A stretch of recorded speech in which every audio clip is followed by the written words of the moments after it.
ভুক্তভোগী ৰাইজসকলে বিয়াত বিপদত পৰিছে। বানপানী সুমিলে প্ৰত্যেক বছৰ এবাৰ 3বাৰ হ'ল আহি। চৰকাৰৰ পৰা কিবা সুবিধা পাইছে আপুনি?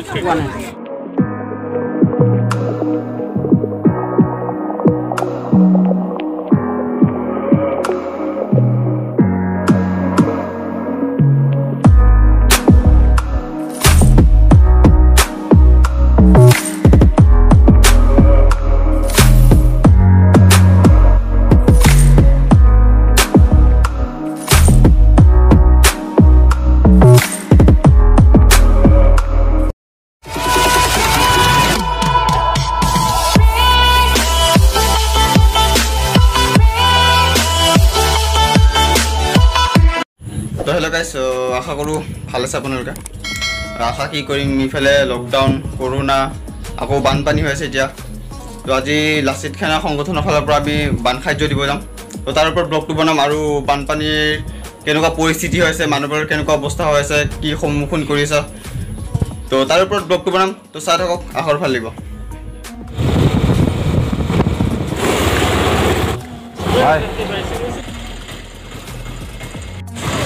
সাহায্যৰ বস্তুবিলাক আমি য'ত পেকিং কৰিছোঁ তালৈকে যাম আমি ৰং চাইডে গৈ আছোঁ। ঐ চাইডে চাইডে চাইডে চাইডে চাইডে ঐ খুৰী, কি খবৰ? তো গাইছ, আমি আহি পালোঁ। এতিয়া আমি পেকিং কৰিম। পেকিং অলৰেডি কৰা হৈ গৈছে, তো আকৌ কিছুমান বাকী আছে, সেইবোৰ আমি কৰিম। তো কি কি পেক কৰা গৈছে চাওক। আলু, পিঁয়াজ, দালি, বিস্কুট, মিঠাতেল, চাউল আৰু ব্ৰেডো দিয়া গৈছে।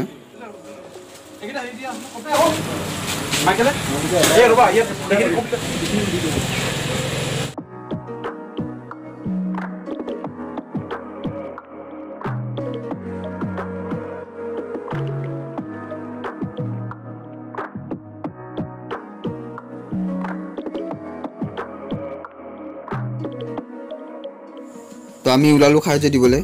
আমাৰ আগত 4টা কাৰ আছে, এটা স্কুটি, আৰু আমি চবচে পিছত আছোঁ। তো দীঘাৰু গেট পালোঁ আমি। তো ব্লগটো চাই থাকক, আশা কৰোঁ ভাল লাগিব আপোনালোকক।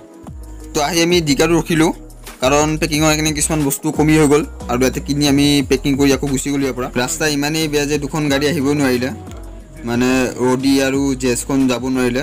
তো 3খন গাড়ীতে ঠেলাই চাগে যাব লগা হ'ল। তো গাইজ, ট্ৰেইন এখন আহি আছিল, সেয়ে আমি অলপ ৰৈ দিলোঁ। এইখিনি টাৰ্ণিং আছেতো, সেয়ে অলপ লাহে লাহে আহি আছে। যাওক যাওক যাওক, ৰেল গাড়ী যায়। সোনকালে যাওক, সোনকালে যাওক, সোনকালে যাওক। শেষে নহয়, কমেও 20 ঘণ্টামান ৰখিলোঁ আমি।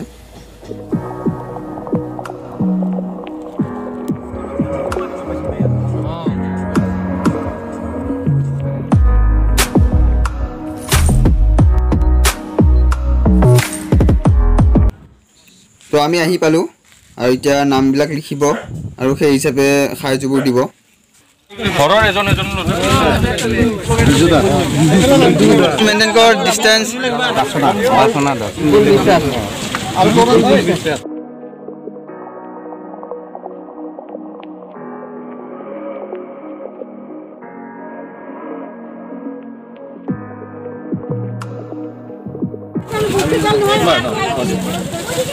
জিতু দাস,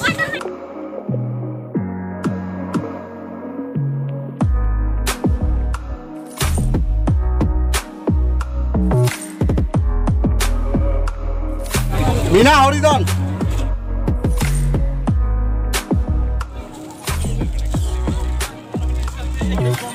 ৰাইজসকলে বিয়াত বিপদত পৰিছে, সেই গতিকে আজি আমি লাচিত সেনা অসম সুৰক্ষা বাহিনী আৰু লগতে ডিমৰীয়া আঞ্চলিক সেনা আজি দীঘাৰু অঞ্চলত আমি বানবিধ্বস্ত বহুতখিনি ৰাইজক সহায় কৰিবলৈ ওলাই আহিছোঁ। আমি ইতিমধ্যে 200 পৰিয়ালক দিবলৈ আজি ওলাই আহিছোঁ। অনাগত দিনত আকৌ পুনৰ আমি কাৰ্যসূচী হাতত ল'ম। ডিমৰীয়া আঞ্চলিকৰ তৰফৰ পৰা দীঘাৰু অঞ্চলত যিখিনি বানপানী হৈছে, সেই বানপানীৰ যিখিনি মানুহ ক্ষতিগ্ৰস্ত হৈছে, তাৰ ভিতৰত আমি 200টা পৰিয়ালক যিখিনি আমাৰ ফালৰ পৰা পাৰিছোঁ, দাইল, চাউল, এনেকৈ তেল, যিখিনি আমাৰ সামৰ্থ্য অনুযায়ী সাহায্যবিলাক বিতৰণি চলি আছে। আৰু আপোনালোকে দেখা পাইছে চাগে, দেখা চাফ চিকুণকৈ থাকিবা, মাস্ক পিন্ধিবা দেই। পানী ক'লৈকে আহিছিল? এইটো ৰাস্তালৈকে আহিছিল ন? আৰু চৰকাৰৰ পৰা কিবা সুবিধা পাইছে আপুনি? চৰকাৰৰ পৰা কিবা সুবিধা পাইছে আপুনি সুবিধা দিয়ে না অসমৰ সকলো সম্পদ তেখেতসকলে দি থাকে কিন্তু অসমৰ বান সমস্যাটো তেখেতসকলে নিজৰ স্থায়ী সমস্যা বুলি নাভাবে তাৰ কাৰণে আমি অতিকৈ লজ্জাজনক আৰু ইয়াৰ তৰফৰ পৰা আমি অসম চৰকাৰক এতিয়া সকীয়াব বিচাৰিছোঁ যে বানপানীৰ সমস্যাক আপোনালোকে সোনকালে অনাগত দিনত সদায় প্ৰতি বছৰ আমি দেখি আহিছোঁ যে বান সমস্যা অসমত সদায় বাৰিষা হ'লে বৰ বাৰিষা হ'লে বৰষুণৰ এজাক বৰষুণতে বান সৃষ্টি হৈ যায় আৰু এই বান সৃষ্টিৰ ফলত কিমানখিনি আমি জনসাধাৰণ লগতে গৰু ছাগলী পশু পক্ষী সকলোখিনি হেৰুৱাব লগা হয় কেন্দ্ৰীয় চৰকাৰক এটাই আমি সকিয়নি জনাইছোঁ যে তেখেতসকলে অসমৰ সকলো বনজ সম্পদৰ পৰা আদি কৰি জৈৱিক সম্পদ সকলোখিনি অসমৰ পৰা লুণ্ঠন কৰিব জানে কিন্তু অসমৰ বান সমস্যাটো তেখেতসকলে কেতিয়াও এটা স্থায়ী সমাধান সৃষ্টি মানে কেনেকৈ কৰিব পাৰোঁ তাৰ ওপৰত সদায় চিন্তা চৰ্চা নকৰে অসমৰ ৰাইজক লৈ এটা ভোট বেংকৰ সৃষ্টি কৰি আহিছে অসম চৰকাৰৰ সকলোখিনি সম্পদ তেখেতসকলে লুণ্ঠন কৰিব জানে অসম চৰকাৰৰ মানুহখিনি তেখেতসকলে কেতিয়াও এটা স্থায়ী সংস্থাপনৰ লগতে এটা স্থায়ী যিটো প্ৰব্লেম সমাধান কৰিব নিবিচাৰে গতিকে আমি এতিয়াই অনুৰোধ আমি দৌল সংগঠন সদায় ৰাইজৰ লগত আছোঁ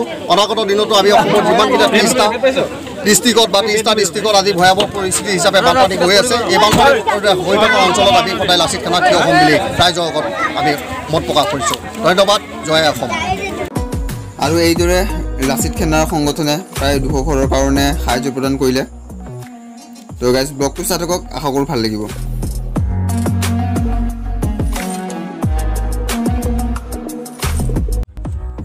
ফাৰ্ষ্ট লোকেশ্যনত আমাৰ সাহায্য প্ৰদান কৰা হৈ গ'ল আৰু এতিয়া আমি ছেকেণ্ড লোকেশ্যনত গৈ আছোঁ কৈছোঁ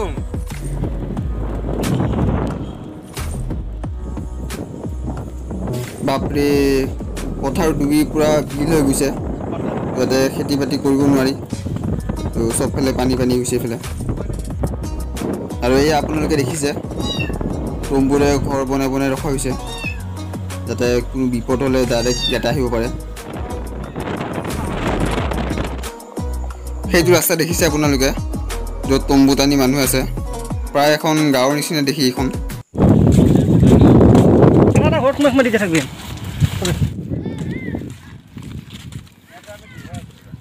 দুঘৰ আছে নেকি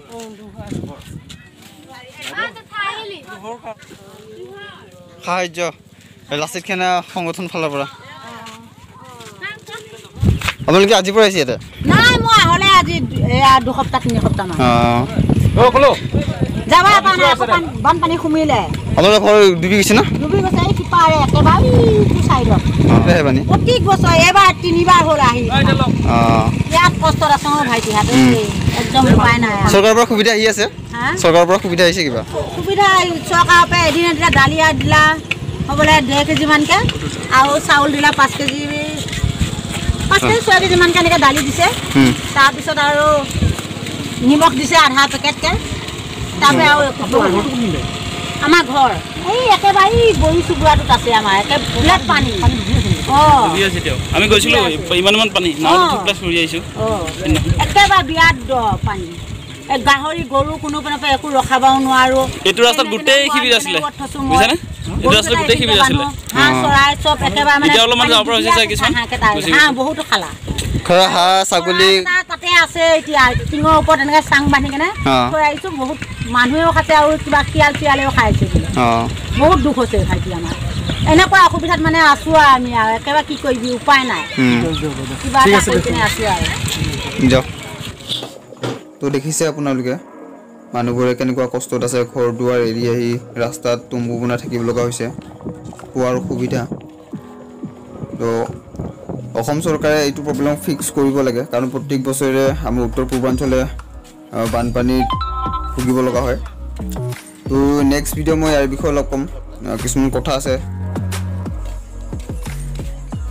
আনকি সৰু সৰু ল'ৰা ছোৱালীবোৰো ভুগিব লগা হৈছে তো গাইছ এতিয়া ঘৰলৈ ৰাওনা হৈ আছোঁ আশা কৰিলোঁ ভিডিঅ'টো ভাল লাগিলে যদি ভাল লাগিছে আপোনালোকে শ্বেয়াৰ কৰিব